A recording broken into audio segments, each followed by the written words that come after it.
दोस्तों, आप सभी को मेरा सादर नमस्कार। सनातन धर्म में एकादशी तिथि का बड़ा महत्व है।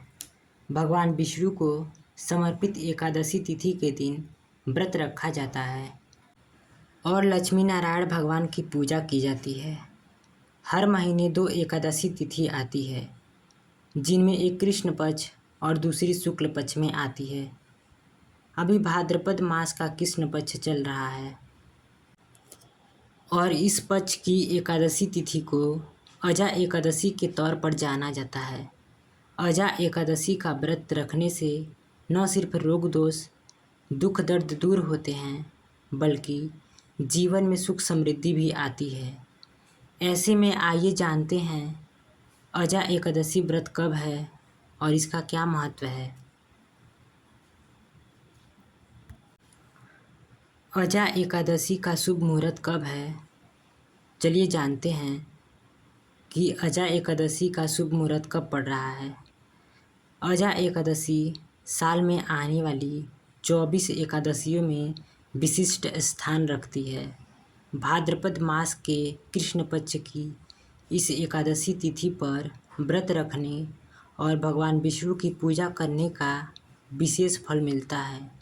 भाद्रपद मास के कृष्ण पक्ष की एकादशी तिथि 18 अगस्त को शाम 5:23 बजे शुरू हो रहा है और 19 अगस्त को दोपहर 3:33 पर समाप्त होगी। उदया तिथि के चलते अजा एकादशी 19 अगस्त को रखी जाएगी। वहीं अजा एकादशी पर कई शुभ योग बन रहे हैं। इस दिन सिद्धि योग, शिववास योग का निर्माण हो रहा है। इन शुभ और लाभदायक योग में व्रत रखने और पूजा विधि विधान से करने का असीम फल मिलता है।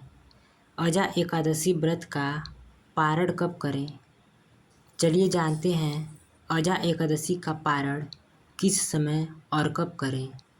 जिस प्रकार एकादशी तिथि के दिन व्रत रखा जाता है, वैसे ही द्वादशी तिथि पर एकादशी व्रत का पारण किया जाता है। अजा एकादशी व्रत के पारण मुहूर्त की बात करें तो 20 अगस्त को सुबह 9:30 बजे तक यह समय पारण के लिए अहम रहेगा। सुबह स्नान करके लक्ष्मी नारायण भगवान की पूजा करें। इसके बाद तुलसी के पत्ते का सेवन करके व्रत खोलें। अजा एकादशी व्रत का महत्व। जन्माष्टमी के ठीक बाद आने वाली अजा एकादशी का विशेष महत्व है। अजा एकादशी पर व्रत करने के साथ साथ रात्रि जागरण करने का महत्व है।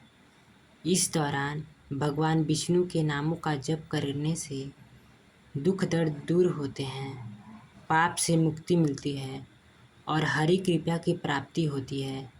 मान्यता है कि अजा एकादशी का व्रत करने से 1000 गोदान करने के बराबर फल मिलता है। सुबह स्नान करके लक्ष्मी नारायण भगवान की पूजा करें। इसके बाद तुलसी के पत्ते का सेवन करके व्रत खोलें। तो चलिए जानते हैं अजा एकादशी व्रत का महत्व क्या है और इसके करने से क्या क्या लाभ प्राप्त होंगे। जन्माष्टमी के ठीक बाद आने वाली अजा एकादशी का विशेष महत्व है। अजा एकादशी पर व्रत रखने के साथ साथ रात्रि जागरण करने का महत्व है। इस दौरान भगवान विष्णु के नामों का जप करने से दुख दर्द दूर होते हैं, पाप से मुक्ति मिलती है और हरि कृपा की प्राप्ति होती है। मान्यता है कि अजा एकादशी का व्रत रखने से 1000 गोदान करने के बराबर फल मिलता है। तो चलिए अजा एकादशी व्रत की पूजा विधि को भी जान लेते हैं। सुबह जल्दी उठ जाएं। उठने के बाद स्नान आदि से निवृत्त हो जाएं। इसके बाद घर के मंदिर में दीप प्रज्वलित करें। भगवान विष्णु का गंगा जल से अभिषेक करें।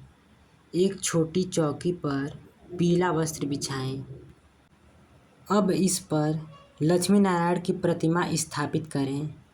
विष्णु जी और माँ लक्ष्मी की प्रतिमा के समक्ष एक घी का दीपक प्रज्वलित करें। भगवान विष्णु को पुष्प और तुलसी दल अर्पित करें। अगर संभव हो तो इस दिन व्रत भी रखें, दिन भर व्रत रखें। भगवान विष्णु की पूजा करें और श्रद्धा के अनुसार दान भी करें। भगवान की आरती करें। आरती के बाद भगवान को भोग लगाएं। इस बात का विशेष ध्यान रखें कि भगवान को सिर्फ सात्विक चीज़ों का भोग लगाया जाता है। भगवान विष्णु के भोग में तुलसी को जरूर शामिल करें। ऐसा माना जाता है कि बिना तुलसी के भगवान विष्णु भोग ग्रहण नहीं करते। विष्णु जी को पूजा के दौरान पंचामृत में तुलसी का पत्ता डालकर अर्पित करें। तो चलिए इस पूजा विधि के व्रत को करने के उपाय भी जान लेते हैं। विष्णु सहस्त्र नाम का पाठ करें। विष्णु जी के मंत्र का जप करें। दिन भर व्रत रखें और विष्णु जी का ध्यान करें। रात में भगवान विष्णु का भजन कीर्तन करते हुए जागरण करें। अगले दिन द्वादशी तिथि में विष्णु जी की पूजा करें और दान पुण्य के कार्य करें। तो चलिए एक बार और व्रत का पारण कब करना है यह जान लेते हैं। एकादशी व्रत का पारण अगले दिन यानी 20 तारीख को किया जाएगा। अजा एकादशी का व्रत पारण 20 अगस्त को सुबह 5:53 से 8:29 के मध्य कर सकते हैं। अजा एकादशी व्रत में इस मंत्र का जप जरूर करें। ओम नमो भगवते वासुदेवाय। इस मंत्र का जप अजा एकादशी में अधिक से अधिक करें। अगर आप लोगों को मेरे द्वारा दी गई जानकारियाँ पसंद आ रही हैं तो वीडियो को लाइक करें और चैनल को सब्सक्राइब करना ना भूलें।